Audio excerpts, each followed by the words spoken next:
হযরত ইবনে ওমর রাদিয়াল্লাহু তাআলা আনহু হতে বর্ণিত, তিনি বলেছেন, একবার আমরা নবী করিম সাল্লাল্লাহু আলাইহি ওয়াসাল্লামের সাথে এক সফরে ছিলাম।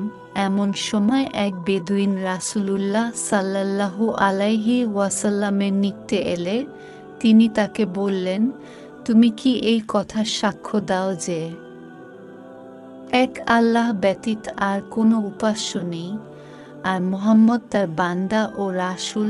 বেদুইন বলল, আপনি যা বললেন, আর কেউ কি তদ্রূপ সাক্ষ্য দেয়? তিনি বললেন, ওই বাবলা গাছটিও এ কথার সাক্ষ্য দিবে।